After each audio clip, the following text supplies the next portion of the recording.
제가 먼저 마태복음 17장 14절 있습니다. 그들이 무리에게 이름에 한 사람이 예수께 와서 꿇어 엎드려 이르되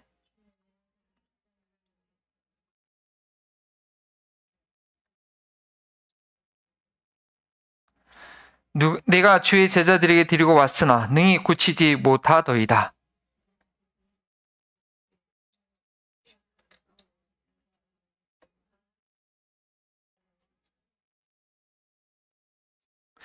이 예수께서 꾸짖으시니 귀신이 나가고 아이가 그때부터 나으니라.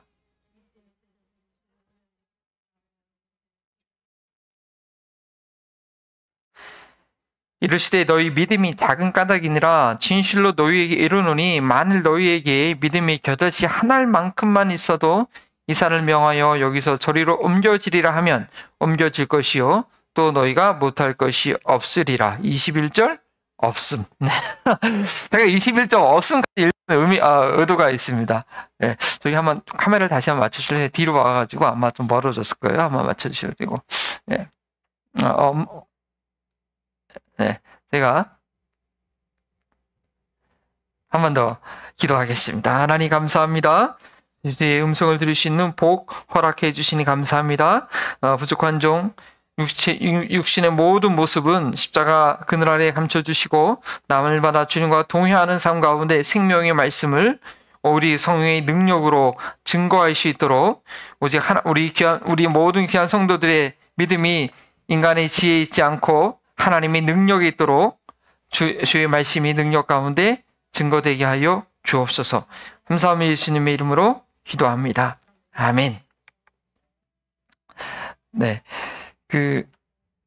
미국에 살면서 대부분 차가 이제 두 대가 있어요. 네, 두 대가 이제 아무래도 이제 직장 생활하고 또 와이프가 라이드하고 그러면 차가 두 대가 필요한데 뭐 다른 집 같은 경우는 언제도 모르겠어요. 저희 집은 차가 두 대가 있으면 항상 좋은 차는 누가 운전해요? 네, 엄마가 운전해요. 그죠? 그래서 또 이렇게 중고차나 오래된 거는 제가 운전하고 지금도 저 소렌토가 좋은 차였는데 되게 오래되고 저 오디세이가 좋은 차니까 엄마한테 그런 식으로 하는데 무슨 얘기 하려고 그러냐면 한 번은 이제 저녁 때 아마 승리 뭐 저녁 때 콰이어가 있었는데 그날 콰이어가 있는지 모르고 그냥 저녁 때 저는 또 일이 있어서 그날 따라서 그냥 제가 엄마 차를 갖고 운전했어요. 그죠? 네, 그 차는 새 차니까 시동 걸 때 버튼을 누르면 시동이 걸린 거예요. 그때 아빠 차는 2002년도 어코드, 투도어, 스포츠카인데 되게 오래돼가지고 이 키를 넣어서 돌리는 차였단 말이에요. 근데 나는 벌써 그 소렌토를 가지고 딴 데로 갔고 근데 승희가 갑자기 엄마 나 오늘 콰이어 가야 돼. 오늘 안 가면 안 돼. 가는 거야. 그래서 엄마가 아직 그 차를 운전을 잘 안 해봤는데 근데 문제는 뭐냐 차를 옛날 차니까 시동을 거는 법을 모르는 거, 시동을 거는 법. 뭐 유튜브도 찾아보고 다 했는데도 결국 이게 보니까 내가 보니까 아마 스톡이 됐던 것 같아요. 키가. 그러면 그럴 경우에는 핸들을 다시 돌려가지고 이렇게 하면 되는데 그거 모르죠, 여성이 웬만해서는. 예. 그러니까 애가 합창단을 가야 되는데 그날 차 시동을 못 걸어서 못 갔던, 그건 아쉬웠던 그런 추억이 있죠? 예, 기억이 있어요. 오늘 보면 말씀도 정말 어떤 아버지가 자기 아들이 간질에 걸려가지고 마가복음에는 귀신이 걸렸다 그렇게 얘기했는데 너무 힘든 거예요. 그러니까 예수님이 사람들의 병자를 고친다는 소식을 듣고서는 예수님께 와서 예수님 지금 안 계시니까 제자들에게도 와서 예수님께서 제자들에게도 그런 권세를 주셨잖아요.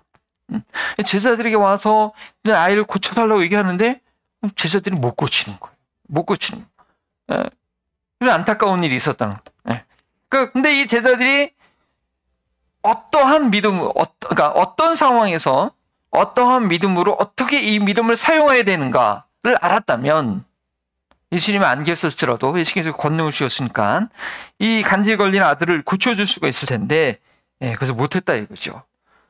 그래서 오늘 말씀은 제목은 겨자씨 한 알만큼이라는 그런 믿음인데 과연 겨자씨 한 알만큼이라는 믿음이 어떤 믿음이냐 그리고 이 믿음이 어떤 상황에서 어떻게 발휘가 돼야 되느냐라는 것을 마음에 새길 수 있었으면 좋겠습니다.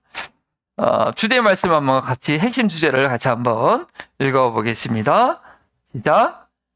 하나님께서만 해결할 수 있는 상황에서 하나님께서 친히 해결하시도록 믿음을 사용해야 된다. 자, 어떤 상황에서 어떻게 믿음을 사용해야 된다고요? 하나님께서만 해결할 수 있는 그 상황에서 어떻게 하도록? 하나님께서 친히 해결하시도록 그렇게 믿음을 사용해야 된다는 것이죠. 오늘 본문 말씀을 보면, 여러분 본문 말씀 읽을 때 뭐 처음 접하는 분도 계시겠지만, 참 나한테 이런 믿음이 있는가? 뭐 불가항력적인 그런 상황에서 그것을 고칠 수 있을까? 그리고 그 고치는 것이 단지 정말 겨자씨, 잘 보이지 않는 겨자씨만한 믿음이 있어도 그 문제를 해결한다고 하는데, 나의 삶 가운데는 해결되지 못하는 너무 많은 문제에 직면하고, 그러면 그냥 뭐 어쩔 수 없지, 하나님 뜻이겠지 하고 그냥 포기하고 마는. 그건 나는 정말 그 겨자씨, 지금 여기 앞에 조그만 저 종이 쪽지, 저만한 믿음도 과연 없는가? 하고 이 본문을 무시하거나 아니면 그냥 뭐 나하고 상관없는, 그렇게 할 수 있는 상황이라는 것이죠. 근데 그것이 아니라 우리가 이 본문을 좀 더 깊이 묵상하면서 이해하면 믿음을 언제 어떻게 써야 될지 알게 되는 거예요. 자, 이 상황을 보시죠. 어떤 상황입니까? 어떤 아버지가 아들을 데려왔는데 이 아들이 어렸을 때부터, 다 마가복음이나 누가복음에도 다 기록되어 있어요. 마가복음의 9장에는 아주 자세히 기록되어 있는데, 이 아이가 어렸을 때부터 귀신에 걸려가지고 막 발작을 하는 거예요. 그래서 막 물 속에도 확 그냥 혼자 들어가고 불에도 막 뛰어들어. 그래가지고 가만히 애를 혼자 둘 수가 없어요. 그 어린애를 끈으로 묶어놔야 될 정도로. 너무 안타까운 상황. 그래도 내 자식, 내 아들인데 이를 포기할 수도 없고, 그렇다고 죽게 냅둬둘 수 없고 너무 어려웠단 말이에요.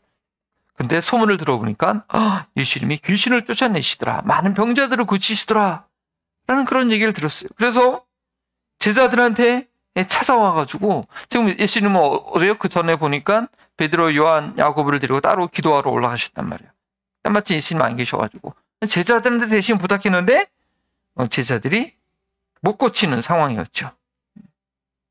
자, 이 아버지의 그 요즘 간질은요, 사실은 지금 마태복음에는 간질이로만 나와 있어요. 간질 원인이 여러 가지가 있어요. 그 의학적으로 다 밝혔죠. 오늘 이 아이 상황처럼 귀신 때문에 된 영향도 있지만, 최근에는 뇌과학이 많이 발달돼서 뇌에 그 전기 흐름의 문제가, 과도하게 전기가 흘러서 약간 오버 액션이 돼가지고 거품 물거나 그렇게 몸이 통제가 안 되는 그런 경우가 있죠. 그런 경우는 이제 약을 먹으면 돼요. 약을 먹고. 근데 간질 중에서 약을 먹어도 치료가 안 되는 그런 간질들이 있어요. 그거는 우리가 의학적으로 모르는 거고 정말 영적인 현상이죠. 오늘날에는 그래요. 근데 당시에는 뭐 간질을 이해하지도 못하고 그런 의학 기술도 없고, 특히 이 아이 같은 경우는 귀신 걸리는 상황이랬단 말이죠. 어떻게 인간의 힘으로 안 되는 그런 상황이에요. 근데 오늘날에도 보면 우리가 겪는 안타까움에 많은 문제들이 있죠. 현대 기술이나 의학 지식으로 해결하지 못하는 그런 상황들이 있는데, 여기서 포기할 것인가? 아니면 전쟁이나 재난이나 기근, 혼란, 이런 것 가운데 그냥 우리가 무관심할 것인가? 우리가 그런 모든 문제들을 다 끌어안고 내가 해결해야 되는 건 아니지만, 그렇죠? 최소한 아버지가 아들의 상황에 대해서 안타까워하면서 예수님이 구했던 것처럼 나와 관련된 그런 문제들은 좀 우리가 믿음으로 해결해야 될 수 있지 않겠느냐. 뿐만 아니라 이 소망이 없는 이 세상에 그리스도인들에게 어떤 기대할 때 우리 그리스도인들이, 우리 교회가 그것에 대한 해결책이 되어줘야 된다는 것이죠. 나라가 어려운 가운데 있을 때, 우리 한국 교회가 처음에는 그랬어요. 식민지 가운데 있을 때 교회가 소망이에요. 교회에서 기도하고 또 그리스도인들의 그 헌신적인 삶이 그 나라를 잃어버린 그 국민들한테 소망이 돼서 그 당시에 참 그리스도인들은 존경을 받았어요. 오늘날에도 나라와 민족이 어려울 때 우리 그리스도인들이, 교회가 거기에 대한 소망과 답이 되어줘야 되는데, 오늘 본문처럼 무기력하게 제자들이, 이 아버지가 예수님께 만나서 얘기하는 것, 제자들이 능히 고치지 못하더이다 라와 같은 우리가 말을 들을 것인가? 우리에게 주어진 도전이 있는 거예요. 그렇게 아버지가 예수님께 와가지고 제자들이 못 고치더이다 얘기하니까 예수님이 답이 뭐라고요? 단도직입적으로 믿음이 없고 폐역한 세대라고 책망하십니다. 첫 번째, 왜 그 아이를 고치지 못했냐? 첫 번째는 믿음이 없는 것이에요. 제자들의 믿음이 나중에 제자들이 예수님께 물어봤을 때 왜 우리는 그 귀신을 쫓아내지 못했습니까? 했을 때 그때 너희 믿음이 적은 연고라고 예수님께서 말씀하셨지만 제자들의 믿음이 적은 것도 문제였지만 첫 번째는 그 고침을 받을 그 대상자가 믿음이 없는 게 가장 큰 문제였어요.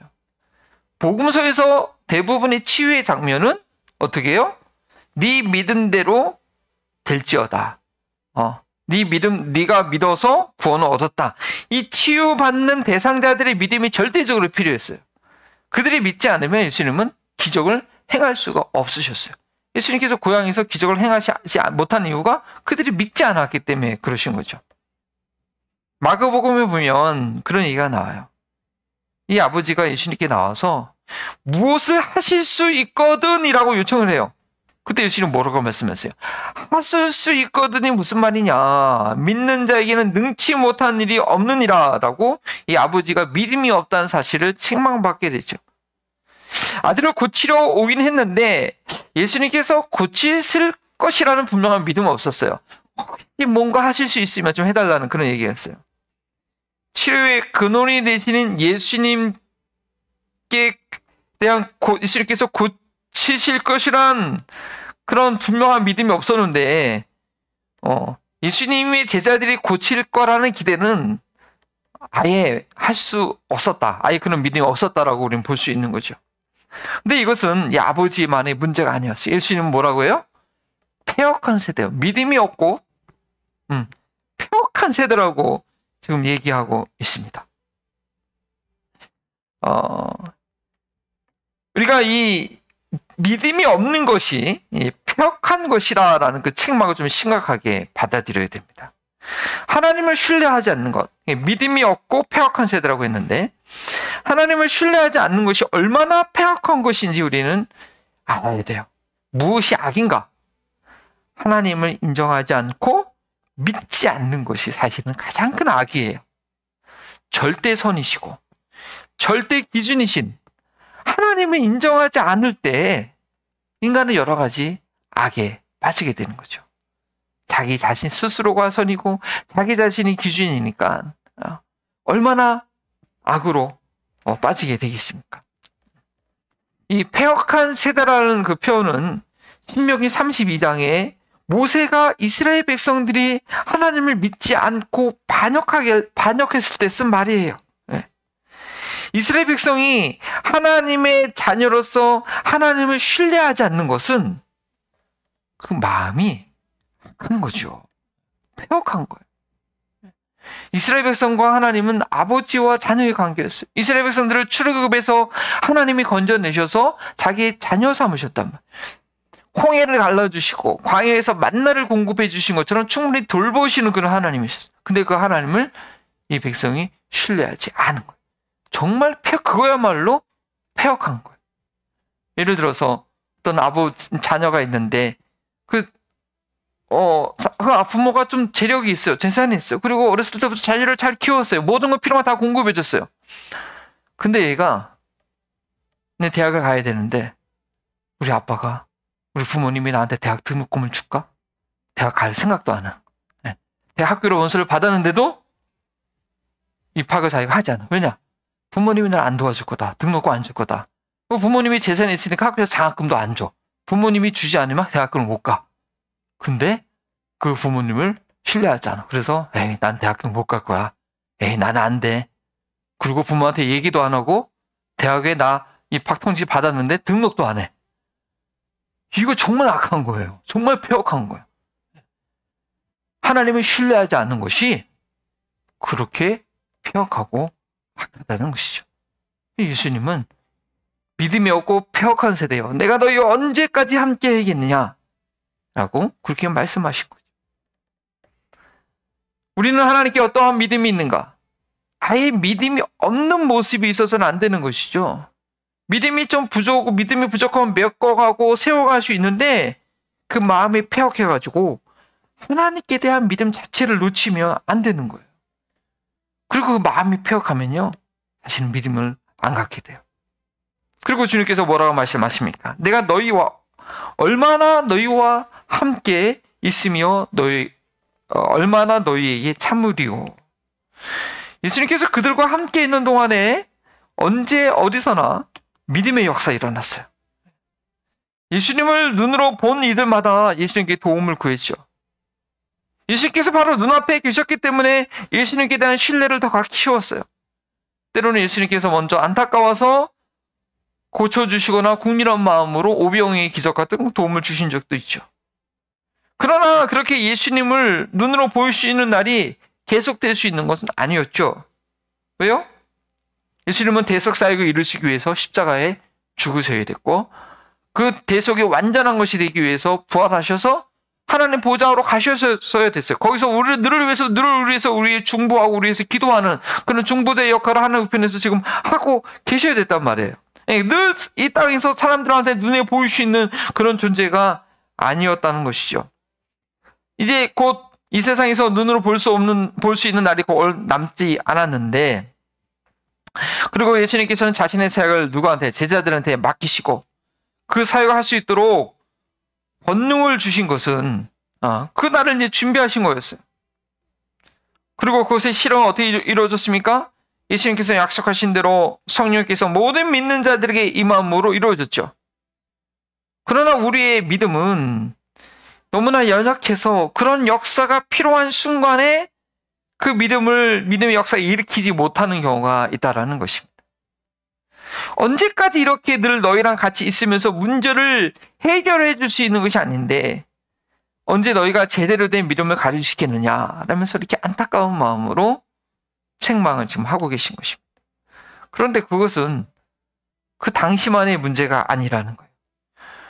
오늘날 이 믿음이 다음 세대로 전수되지 않는 그런 안타까움이 우리에게 있습니다.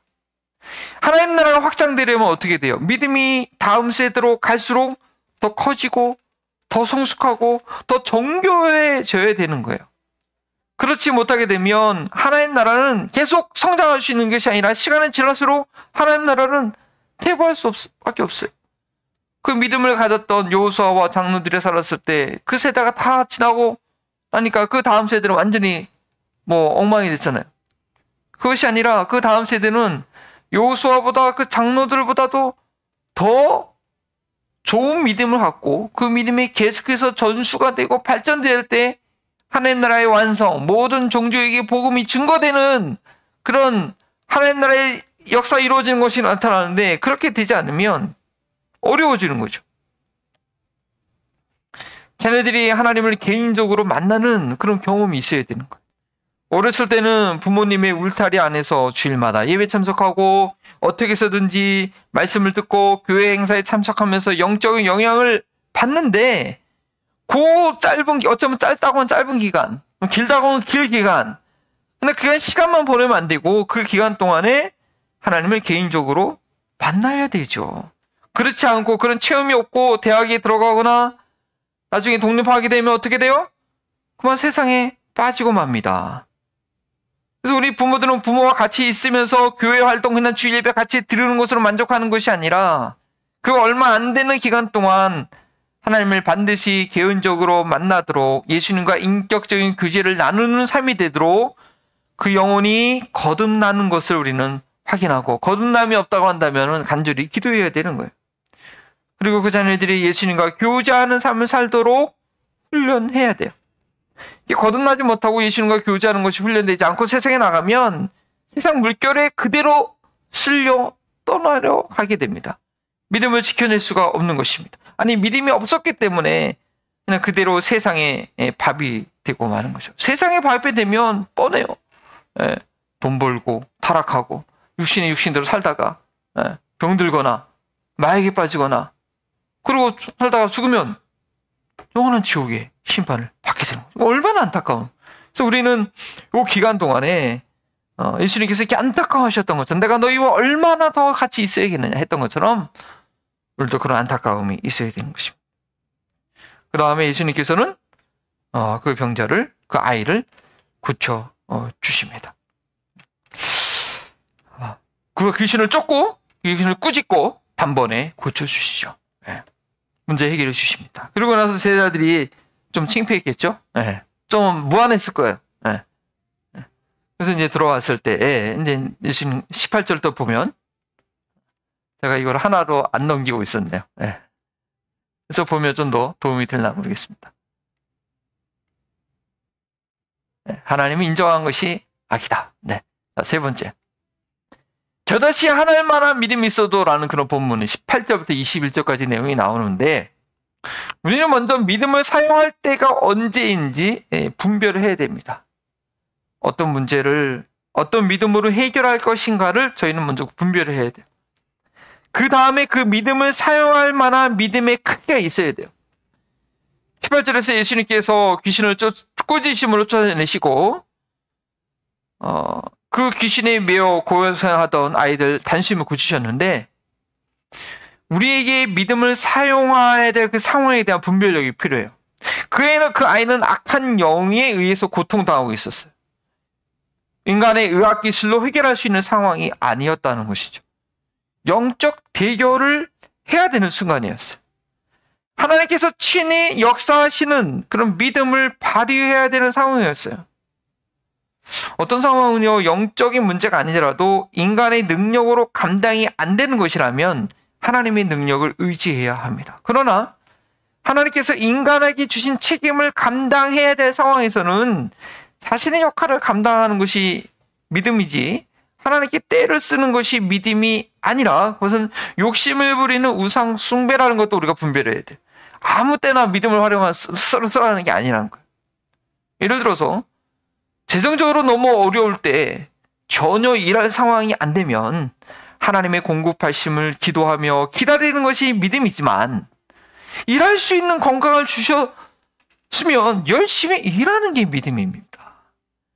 절약할 줄 모르고 맨날 낭비하면서 쪼달린다고 돈을 더 많이 벌게 해달라고 아무리 믿음으로 기도해도 그래서 하나님을 만홀히 여기는 것입니다. 그때는 절약하는 삶이 하나님을 의지하는 믿음인 거예요. 의학기술이 발달되지 못했을 때는 인간으로서는 방법이 없기 때문에 직접적인 치유를 위해서 믿음으로 기도해야 됩니다. 그러나 의학기술이 발전한 후에는 그 기술을 사용하는 책임을 다하는 것이 믿음이에요. 그 의학기술도 하나님께서 믿음으로 주신 것이거든요. 얼마나 많은 신실한 크리스찬 학자들이 또 의사들이 밤새 연구하고 하나님 이거 어떻게 고쳐야 돼 기도하면서 그 지혜를, 그 방법을, 아까도 말씀하신 것처럼 농업 기술도 가르쳐 주신 하나님인데 많은 학자들이, 의사들이 기도하면서 응답받아서 인슐린도 개발하고 예방접종도 개발하고 했는데 그거 기도 응답인 거거든요. 사실은 믿음으로 하나님께서 받은 거거든요. 의미로 응답으로 주신 거거든요. 네. 그러면 그거를 사용해야 되는 거예요. 하나님의 응답을 사용해야 되는 거예요. 그 응답을 무시하고 병원 가야 될 것을 가지 않고 집에서 기도만 하는 것이 믿음이 아니라는 거죠. 하나님 감기 고쳐주세요 라고 기도할 때 저온도 약을, 감기를, 열을 내리뜨릴 수 있는 약이 뭐가 아무것도 없어. 뭐 기술도 없어. 뭐 민간은. 그러면 그 기도를 들어주시겠죠? 그런데 약을 얻을 수 있는 상황이라 하면 약을 얻을 수 있는 응답을 주시는 거예요. 야고보서 5장에서 5장 14절인가요? 기름을 발라가며 아픈 병든 자가 있느냐 그의 장로들을 청하여 기름을 발라가며 기도하라. 마가복음에도 예수님이 제자들이 병자를 고치실 때 기름을 발라가면서 기도하고 고치셨단 말이에요. 물론 이거는 해석이 두 가지가 있습니다. 예, 옛날에 기름을 바른 것은 구별이죠. 구별. 예, 근데 선한 사마리아 사람이 아픈 사람이 기름을 발랐던 것처럼 이 기름은 당시에 보편적인 약이었거든요. 통증을 완화시키는 약. 예. 그러니까 어떻게 보면 약을 써가면서 기도하라는 거예요. 우리는 그렇게도 볼 수 있는 것이죠. 그래서 우리는 믿음의 능력을 사용할 때는 어떤 상황이냐, 이렇게 자기 책임을 등한시하는 그런 상황이 아니라 하나님께서만 해결할 수 있는, 하나님께서 친히 개입하시는 그 순간, 그때 우리는 믿음이 있어야 되는 거예요. 어떤 문제는 내 성품이 변화돼야지, 성령의 열매를 맺어야지 해결되는 문제였어요. 어떤 사람과 관계가 너무 안 좋아. 하나님, 저 사람과 다시 친하게 회복될 수 있게 해주세요. 그건요, 회복돼도 금방 또 문제 생겨요. 그 사람이 변화가 안 되면. 성령의 열매 못 채면 그건 안 된다는 것이죠. 네. 물론 그런 문제도 믿음으로 해결되는 거죠. 믿음이 있어야 성의 열매를 맺고 성품이 변화되니까. 그런데 그거는 하루아침에 일어나지 않죠. 긴 과정을 필요로 합니다. 근데 오늘 말씀에 나와 있는 상황은 총각을 다투는 바로 지금 당장 해결해야 대한 그런 문제라는 것이죠. 그리고 그거는 인간의 능력을 해결할 수 없는 문제였다는 것이죠. 물론 우리는 매사에 예수님을 인정하고 그 주님의 인도하심을 구해야 됩니다. 아무리 사소한 문제라도 내가 스스로 할 수 있다는 그런 교만함을 우리는 갖지 말아야 되죠. 작은 문제에 대해서는 인도하심을 구하지 말라는, 그게 믿음이 아니라는 게 아닙니다. 단지 내가 전혀 손쓸 수 없는 문제 앞에서 무기력하지 말고 믿음으로 하나님의 일하심을 경험할 수 있어야 된다는 것입니다. 평상시에 믿음 있는 척하지만 막상 막중한 문제 앞에서는 무기력한 모습으로 있지 말라는 것이죠. 매주일 예배드리고 말씀과 기도로 살아가고 주일에 헌신하는 것 모두 믿음으로 하는 것이긴 하지만, 믿음이 드러나는 것이지만 어떤 경우에는요, 그냥 습관적으로 주일 나가 교회 가고 사람들과 관계 때문에 사역하고 때로는 나의 목적을 위해서 교회 나오는 경우도 있는 거죠. 네, 그런 종교 생활을 갖고는 하나님의 능력을 경험하는 것 앞에서 무기력한 거예요. 제자들처럼. 실제로 정말 하나님의 능력이 필요할 때는 몰라요. 네. 기도 못해요. 기도 응답 받아본 적 없어요. 다 하나 드러나고 마는 거죠. 두 번째는 무엇을 위해서 하나님께서 친히 개입하시는가? 무엇을 위해 하나님께서 친히 개입하는 것을 경험해야 하는가라는 것입니다. 하나님의 영광을 위해서 해야 돼요. 하나님께서 일하심으로 하나님께서만 일할 수 있는 상황이기 때문에 그것 가운데 하나님의 영광이 나타나게 됩니다. 문제 해결이 목표가 아니에요. 사실은 문제 해결이 목표가 아니라 하나님의 영광이 목적이 돼야 돼요. 나의 욕심을 해결하기 위해서 믿음을 사용하지 말아야 된다는 것이죠. 근데 그건 너무나 당연한 것이죠. 그렇게 되면 어떻게 돼요? 기도 응답은 자신의 욕구를 채우게 되는 그런 우상 숭배가 되고 맙니다. 그런 기도 응답은 뭐냐? 이거는 망하는 길로 가는 첫 단추가 돼요. 기도 응답을 그렇게 사용하면 그는 점점 우상 숭배로 갑니다. 그래서 기도 응답은 안 되면 어떻게 돼요? 하나님 안 믿죠. 네, 그리고 기도 응답은 세속적인 것만 기도 응답을. 그리고 이제 망하는 거예요.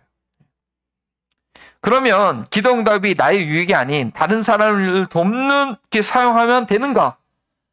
물론 그런 경우에는 순수한 동기일 가능성이 많지만 그 역시 하나님의 영광을 위한 것이라는 거 우리가 잊으면 안 됩니다. 네. 나의 믿음 때문에 해결됐다라고, 나의 믿음의 기도 때문에 내가 중보기도에서 해결됐다라고 그 영광을 자신이 취하는 그런 어리석은 일을 하면 안 된다는 것이죠. 그래서 항상 기억해야 될 것은 하나님께 영광을 돌리는 것입니다. 하나님께서 하신 것을 자타가 인정할 수 있도록 하는 것이죠. 그 자리에 내가 딱 들어서면 안 되는 거예요. 내가 잘 가르쳐서, 내가 잘 키워가지고, 내가 약간의 은사가 있어서 조금이라도 거기에 나타나게 되면 망하게 되는 것이죠. 오직 온 천하의 창조주는 하나님 한 분만 계시며 모든 주권이 그에게 있고 그분의 뜻이 이루어져야 할 것을 드러낼 수 있어야 됩니다. 나에 관련된 것이거든, 나에 관련된 것이거나 다른 이들에게 다 관련된 것이거나 그 모든 것을 주관하시는 이는 하나님, 그 하나님인 것을 드러낼 수 있어야 돼요. 그것이 예수님의 사역이었어요. 예수님의 많은 기적을 일으킬 때마다 이스라엘 사람들이 하나님께 영광을 돌렸었죠. 그 기적을 일으키는 예수님의 태도가 그랬던 거예요. 자, 그다음에 세 번째는, 그러면 이 하나님의 역사가 나타나기 위해서 얼만큼의 믿음이 있어야 되는가? 예수님께서는 겨자씨만한 믿음을 말씀하셨어요. 제자들이 귀신 들려 간질로 고생하는 아이를 고치지 못하는 것은 믿음이 아예 없어서가 아니라, 그 아버지에 대해서는 믿음이 없고 폐역한 세대라고 책망을 받았지만 이 제자들에게서는 믿음이 없어서가 아니라 믿음이 있긴 한데 너무 부족했어요. 그들의 믿음은 그냥 과연 얼마만큼이나 부족했던 것일까요? 과연 귀신을 쫓아낼 만한 믿음은 어떤 분량, 어떤 크기의 믿음이었을까요? 주님의 답은 의외로 그렇게 큰 크기의 믿음을 요구하신 것 같지 않았습니다. 겨자씨. 겨자씨는 당시에 사람들이 볼 수 있는 가장 작은 크기의 씨앗이었어요. 그래서 그 당시에는 작은 것, 뭐 요즘 작은 이거 아우 개미만해 이렇게 얘기하지만 그 당시에는 아우 겨자씨만해 그랬단 말이에요. 근데 예수님이 겨자씨만한 믿음이 있어도 어떻게 된다고요? 저 산을 명하여 여기 산이 저 그래 스모키 마운틴 산을 명해서 야 우리 갔는데 또 SUV 가는데 건더기 높으니까 좀 없어져라 명하면 그게 없어진다는 거예요. 얼마나 믿음? 만 겨자씨만한 믿음만 있어도 그렇게 된다는 것이죠. 네. 그럼 산을 옮기는 게 더 쉬울까요? 귀신을 쫓아내는 게 더 쉬울까요? 어떻게 생각하세요? 어떤 게 더 쉬운 거지? 어떤 게 더 어려운 거지? 이게 만일 사람이 하는 거면 사람에 따라 어떤 사람은 산을 옮기는 게 더 쉬울 수 있고 어떤 사람은 귀신을 쫓는 게 더 쉬울 수 있어요. 예. 근데 이거 누가 하는 거예요? 하나님이 하시는 거예요. 하나님이 하시는 것은 귀신을 쫓아내는 거나 산을 옮기는 거나 하나님의 능력은 똑같은 거예요. 예. 그래서 만약에 어떤 사람이 귀신이 쫓아나는 것이 더 쉽다고 하면은, 아니, 산을 옮기는 게 더 쉽다고 한다면, 이 사람에게 필요한 믿음은 겨자씨보다, 귀신을 쫓아내기 위해서는 겨자씨보다 더 조그만 믿음만 있어도 돼요. 예. 정말 그런 것인가? 아니라는 거죠. 이거는 무엇이냐? 문제 해결의 능력이 인간에게 있는 것이 아니라, 하나님께 있다는 것을 알려주는 가르침이죠. 하나님 편에서는 산을 옮기는 것이나 귀신을 쫓아내는 것이나 큰 차이가 없다는 거예요. 하나님의 무한한 능력 앞에서는 그 어떤 문제라도 다 똑같은 거예요. 감기를 고치시는 하나님은 어떠한 부치면도 똑같아요. 하나님께서 고치실 때는. 그들의 믿음이 적어서 귀신을 쫓아내지 못했는데 겨자씨만한 믿음을 이야기하신 것은 내 믿음이 아무리 작더라도 겨자씨처럼 작더라도 그 믿음을 행하시는 하나님의 능력은 무한하다는 것을 알려주는 것이죠. 내 믿음의 크기 여부보다는 하나님께서 행할 수 있다는 것을 신뢰하는 그 여부에 달려있는 것입니다. 나는 겨자씨만 같은 믿음밖에 없는데 하나님은 그것을 해결하신다는 그런 믿음이 있으면 그건 해결되는 거예요. 그런데 내 믿음이 아무리 커, 내 믿음이 정말 이제 충만해. 뭐 다 할 것 같아. 그래도 그 사람은 하나님이 그 문제도 해결하실까? 그런 문제도 해결하시나? 이런 식으로 하나님의 능력에 대해서 제안을 하면 아무 소용이 없다는 것이죠. 믿음의 산처럼 커도 겨자씨 하나도 못 움직여요. 그런 믿음. 온 우주를 창조하신 하나님의 능력은 무한하기 때문에 나의 겨자씨만한 믿음에도 불구하고 그 믿음을 통해서 하나님의 행하실 하나님의 일은 우리의 상상을 초월하는 거예요. 겨자씨 크기만한 믿음이 문제를 해결하는 것은 그 믿음의 크기 여부보다 하나님께서 행하시는 능력으로 인해서 그 문제가 해결되는 것입니다. 그러면 어떻게 그 겨자씨만한 그 믿음을 우리가 가질 것인가? 그 질문이 있는 거죠. 그 문제를 해결하기 전에 다시 한번 지금까지 중요한 내용을 한번 복습해 봅니다. 먼저는 어떤 상황에서 믿음을 사용해야 된다고요? 어떤 상황에서? 하나님께서만 해결하시는 그 상황. 내 책임할 건 내가 해야 돼. 그것도 믿음인데, 여기서 말하고 있는 것은 하나님께서만 할 수 있는 그 상황. 하나님께서 개입하시도록 믿음을 사용하는 거예요. 인간의 능력으로 해결할 수 없는 상황에서 무결하고 포기하고 있을 것이 아니라, 오직 하나님께서만 답이 있음을 믿고 하나님을 신뢰하는 믿음을 사용하는 것입니다. 왜, 무엇을 위해서 믿음을 사용해야 된다고요? 무엇을 위해서? 네. 문제 해결이 목적이 아니에요. 하나님께서 친히 일하심으로 나타나는 하나님의 영광을 드러내기 위해서요. 자, 이 하나님의 영광을 돌리는 결과가 되어야 함을 결코 잊지 말아야 되는데, 겨자씨만한 믿음만 있어도 산을 움직이게 할 수 있다는 것은 뭐냐? 그 믿음의 대상이신 하나님께서 어떤 분이라는 것을 보여주는 것이죠. 그렇다면 그 겨자씨만한 믿음을 어떻게 가져서 내 앞에 산적한 문제들을, 내 능력으로 어떻게 감당이 안 되는 문제들을 하나님의 능력으로 해결할 것인가? 우리 21절 한번 읽어볼까요? 21절 뭐라고 되어 있어요? 없음. 근데 성경을 좀 좋은 성경 보면 그 밑에 뭐라고 써 있어요? 우리 사랑이 성경 갖고 왔어요 오늘? 그 뭐라고 관주에 뭐 설명 나와 있지 않아요 거기에? 번호하고 그 성경에? 예, 그래요. 성경 밑에 보면 어떤 사본에는 성경에 여러 사본들이 있죠. 어떤 고대 사본에는 이런 내용이 있는데 메저리티는 아니고 성경 사본에 한 100개가 발견되면 그중에서 한 10개 정도 사본에 그 사본에 이런 내용이 있다는 거예요. 이런 종류는 금식과 기도 외에는 나가지 않는다. 그런 말이 있기 때문에 그냥 그렇게 한 거죠. 근데 왜 그러냐면 마가복음에 그런 내용이 있거든요. 네.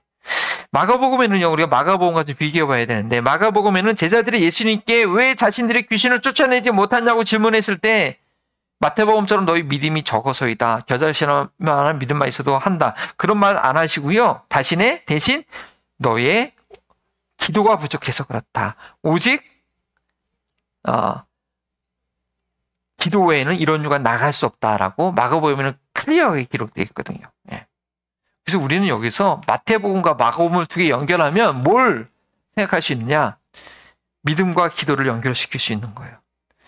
하나님의 능력을 경험할 수 있는 믿음이 적은 연고는 바로 기도가 부족한 것이다 라고 생각할 수 있는 것이요. 믿음이 있다는 것은 뭐냐? 기도한다는 거예요. 왜 기도해요? 하나님 해결해 주시라고. 하나님께서 해결해 주실 것이라는 기대가 있으니까 간구하는 거예요. 그리고 그것이 이루어질 때까지 포기하지 않고 기도합니다. 기도하면 할수록 또 하나님께 대한 신뢰가 커지는 거예요. 믿음은 기도의 행위예요. 믿음이 있어야 꾸준히 포기하지 않고 기도할 수 있어요. 기도하는 게 쉽지 않습니다. 다른 시간은 바쁜데 다른 시간을 구별해야 되고 눈 감고서 집중하고 1시간 공부하기도 힘든데 1시간 하나님께 집중한다? 보통 영적 신뢰가 있지 않고는 가능하지 않습니다. 하나님의 역사를 기대한다면 우리는 기도해야 돼요. 간절히 기도해야 돼요. 왜 그렇게 해야 되느냐? 다른 이유 될 거 없어요. 예수님께서 그렇게 하셨기 때문에. 예수님께서 그렇게 하셨어요. 십자가를 지기 전에 어떻게 하셨어요? 땀방울이 핏방울이 되도록 기도하셨어요. 예수님이 이거 갑자기 내 십자가에 져 있는 건 이제 큰일 났다. 갑자기 막 그렇게 열심히 기도해서 그렇게 되셨을까요? 아니요. 예수님은 평상시에 원래 그렇게 힘써 기도하셨어요. 이른 아침, 우리가 새벽 기도하는 이유가 뭐예요? 예수님께서 이른 새벽에 이른 아침 일어나서 기도하셨어요. 그리고 많은 기적을 행하신 후에 사람들이 막 몰려왔을 때도 그 사람들을 피해서 산으로 올라가셔서 우리 마태복음 할 때 배웠죠? 기적을 하신 다음에 그 기적에 취해 있는 것이 아니라 더 하나님께 기도하셨어요. 예수님은 평상시에 기도하셨어요. 네. 그렇기 때문에 원래 그렇게 기도를 하셨기 때문에 그 마지막 순간에 십자가의 길을 정말 인간적인 감정과 아무 죄도 없는데 아무 잘못한 것도 없는데 인간적인 감정으로는 뭐 감당할 수 없는 그 십자가 땀방울이 핏방울이 되도록 기도하셨기 때문에 그 십자가를 감당할 수 있는 믿음을 얻게 된 거예요. 히브리서 5장 7절에 이런 말씀이 있습니다. 예수님께서 아들이시라도 그 육체에 계시는 동안에 자기를 죽음에서 능히 구하실 이에게 심한 통곡과 눈물로 간구와 소원을 올리셨다고 했어요. 예수님께서 육신의 몸으로 계시면서 이 땅에서 그렇게 많은 기적을 행할 수 있었던 것은 하나님과의 친밀한 관계 가운데 있었기 때문에 가능한 것입니다. 나사로를 살리실 때 어떻게 했어요? 나의 말을 들으심을 감사하나이다. 특별한 건 안 하셨어요. 근데 예수님께서 나사로를 살려야겠다라는 그 생각을 이미 하늘에 계신 아버지께서 들으셨다는 것이 예수님은 확신했어요. 나의 기도를 들으심을 감사하나이다. 죽은 자를 살렸어요. 하나님과의 그 친밀한 관계, 나의 생각이 하나님의 생각이고 하나님께서 생각하실 것을 내가 아니까 그런 담대한 기도를 할 수 있었던 것이죠. 그 관계의 끈은 어떻게 유지가 되느냐? 기도로서 유지가 되는 거예요. 그리고 그 기도로서 더 강해지는 거예요. 우리는 누가와 관계가 좋습니까? 대화를 하는 사람과 관계가 좋은 거예요. 애들이 부모와 관계가 좋은 애들은 뭘 다 얘기해요. 통하니까. 말이 되니까. 우리가 하나님과 관계가 좋으려면 늘 기도해야 돼. 어떤 일들을 기도하게 되는 거예요. 그 관계 가운데 믿음의 역사가 일어나게 되는 것이죠. 내용을 정리하겠습니다. 자, 하나님 없이 살아가는 세상에 하나씩 살아가는 세상 사람들은 많은 문제에 직면하고 있습니다. 인간의 힘으로는 도저히 해결할 수 없는 무기력 가운데 절망이 운명인지 알고 살아가고 있습니다. 특별히 죽음 앞에서 더욱 그렇습니다. 기독교의 진리가 생명인 것은 이 죽음의 문제를 해결했기 때문입니다. 그뿐만 아니라 죽음의 문제를 해결했을 뿐 아니라 복음의 능력은 바로 하나님과 관계를 맺고 살아가는 사람들의 그 능력은 하나님의 일하심을 드러낼 수 있는 믿음이 있다는 거예요. 우리는 세상이 절망 가운데 있을 때 그 믿음을 사용해야 돼요. 하나님의 영광을 위해서 사용해야 되는 거예요. 하나님께서 살아계심을 증거하기 위해서 사용해야 돼요. 그 믿음의 능력은 내게 있지 않고 하나님께 있기 때문에 그 하나님의 능력이 얼마나 놀라운 것인지 겨자씨만한 믿음을 가지고도 우리는 산을 움직일 수 있는 거예요. 그래서 제가 오늘 아침에 기도할 때 지금 이스라엘과 이란이 너무 어려운 가운데 있잖아요. 그리고 우크라이나가 올해 안에 질 수도 있다라는 그런 기사가 뜨고 그러니까 그동안 기도 안 하다가 기도하게 되더라고요. 내가 기도해야겠구나. 지금 중동이 저렇게 화약고가 되면 어쨌든 이 문제 해결돼야 되는데 또 우크라이나 그렇게 되면 전 세계가 어떻게 이건 복음의 진보에 너무나 방해가 되니까 다른 거 아니라 뭐 거기서 가자지고 너무 안타깝죠. 예, 우리가 기도해야 돼요. 근데 더 중요한 것은 하나님 나라의 확장에 방해가 되니까 기도해야겠구나라는 생각이 들고 기도한 거예요.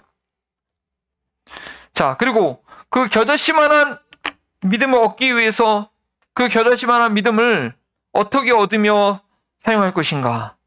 그 겨자씨만한 믿음은 하나님과의 관계의 깊이가 좌우되는 거죠, 그렇죠? 그리고 그 관계의 깊이는 그 관계를 깊어야 하는 것은 기도입니다. 예수님처럼 기도하는 것입니다. 땀방울이 핏방울이 되기까지 기도할 수 있는 기도의 실력을 우리는 키워야 돼요. 기도하지 않고 간절히 매달리는 그 기도를 한다면 하나님이 역사하게 하시는 그런 놀라운 겨자씨와 같은 믿음이 우리 안에 항상 있게 될 것입니다. 기도하시겠습니다. 하나님 감사합니다. 우리의 삶 가운데 많은 문제들이 있고 어려움이 있는데 우리에게 주신 것을 믿음으로 활용하는 저희들이 될 수 있기 원합니다. 그 믿음을 언제 어떻게 무엇을 위해서 써야 되는지 잘 마음에 새겨서 그 기도 응답의 우상이 되지 않게 하시고 어려움과 실망 가운데 있는 자들에게 소망이 될 수 있는 그래서 하나님을 알리는 하나님을 증거하는 저희 믿음이 되게 하여 주시옵소서. 왜 그런 어려움이 무엇을 위해서 우리에게 주셨는지 우리가 기억하고 하나님의 영광을 구하는 저희를 되게 하여 주옵소서. 감사하며 예수님의 이름으로 기도합니다. 아멘.